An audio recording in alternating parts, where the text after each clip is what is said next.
Let's talk about what's happening with the midterms. Just months ahead of the 2026 midterm, House Democrats and their political arm are looking to expand their support for candidates in competitive congressional districts. The Democratic Congressional Campaign Committee added these 5 congressional hopefuls to its so-called Red to Blue program. This initiative provides additional resources to Democrats seeking to flip Republican-held House seats. A total of 37 Democrats are part of the program.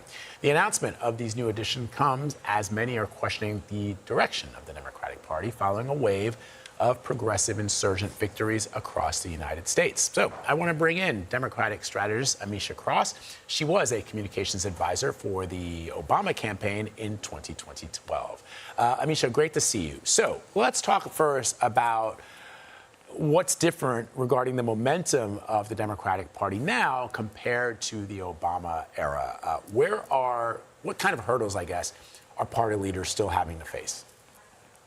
Well, I'd probably argue one of the biggest hurdles right now for the Democratic Party is financial, but also what we know is that even though the polling for the Trump administration and President Trump and the Republican Party is low, it is equally low for the Democratic Party. The belief in party apparatuses just is not there. The Democrats have to do a much stronger job of, having a message that resonates with people on the ground, but also speaking to the people on the ground, getting out of the D.C. wonk, getting out of the D.C. stage and talking to individuals in states that matter. In addition to that, the expansion of the map. What we do know and what has been announced as of late is that Democrats are finally seeing, and I am thankful for coming out of state policy as well, that the states matter, that local politics matter, and getting on the ground in those areas and expanding the map is really going to make a difference. There are no, as Obama said, there are no red or blue states. We are the United States of America. So ensuring that that map continues to expand and that we're not writing off places simply because Democrats have not had the investment previously to make those places in play is really making a difference this cycle. Ameshia, I want to talk to you about the divide that we're seeing between centrists in the Democratic Party and then the Democratic Socialists. Obviously, most recently, Angie Nixon, thank you, win in Florida sparked conversation about the party. We've had a number during this primary season that have raised eyebrows. Is the Democratic Party undergoing a transformation? Because I can't help but think about what we saw with the Tea Party and how that moved the Republican center after that was all through. I would argue that, there are some similarities, but moreover, the American psyche is changing.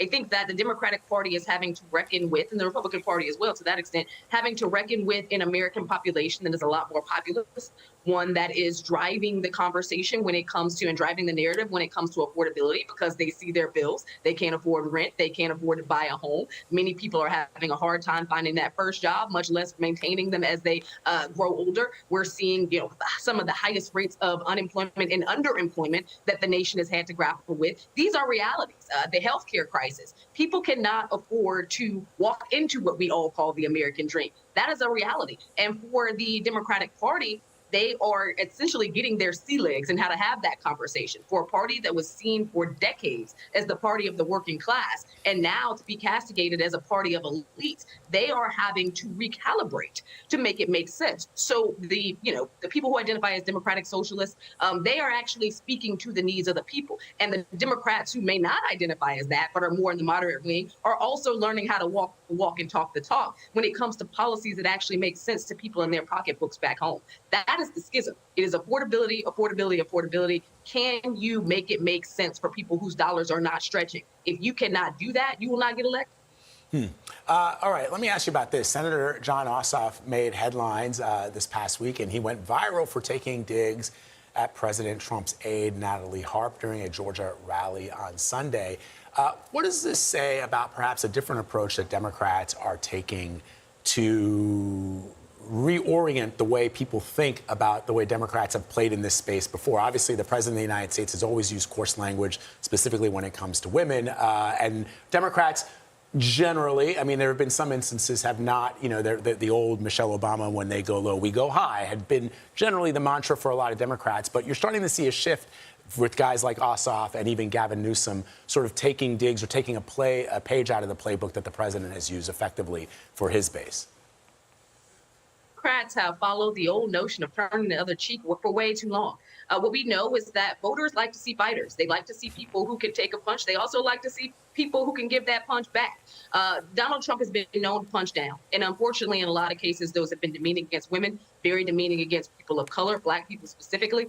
And the White House and the history of that and the strength of that positioning has not negated his legacy and how he attacks. So I think that, at this point, it's time to match him with that same level of energy. I do find it quizzical that though Jon Ossoff mentioned Natalie, he did not go into any bit of conversation, as we've heard across news outlets. He did not make any sexual innuendo. He did not diminish her work experience. He didn't do any of that. That has all been something that has been taken in by the right, which tells me that this is their own questioning of her ability, what she's doing, how she got there, her leveraging points, and her viability. That is not a question that Jon Ossoff posted up. That is one that they ran on themselves.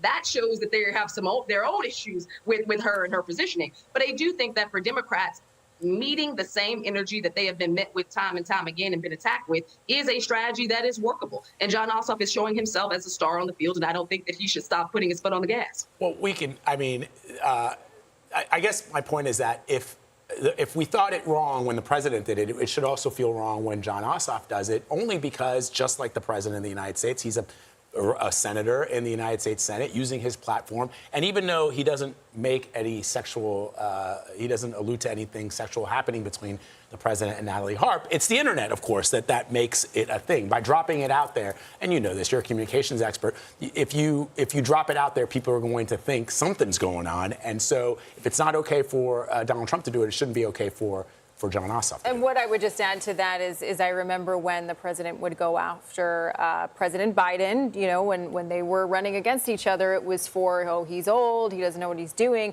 rather than about policies. And that was the criticism. When someone's running for re-election, shouldn't the voters be hearing about policies rather than going back and forth about someone's assistant? But I would argue that Jon Ossoff gave a lot of policy during that conversation. He talked about the ills that are going on within the Justice Department. He talked about the issues with the naval ship that people are willing to drop off of. He talked about the economic situation that the president has landed us in.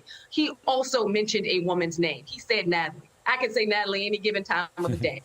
What President Trump has done when he talks about disparaging, he's made fun of people's weight. He's attacked people for their looks. He's attacked people for their race. He has gone in and said several things that we couldn't take any other way than how they were said, because point blank, period, word for word, his disparaging comments, even in the press box for those who have interviewed him, have also been in that vein. That is not what Jon Ossoff did. And I think that it's very problematic to equate those two, because just saying someone's name is not the same as the commentary that we've heard out of that White House. That's a good point. Ameshia, let me ask you before you go, one thing that I thought was also interesting, and this was something that was posted in Politico, I think this week or maybe even this morning, which is the number of Trump 1.0 resistance folks who have not been able to win their elections in Democratic primaries. I'm talking about Democrats here who are perhaps known for having been part of that early resistance to President Trump in his first term, who are being outgunned by people like Angie Nixon. What do you make of that?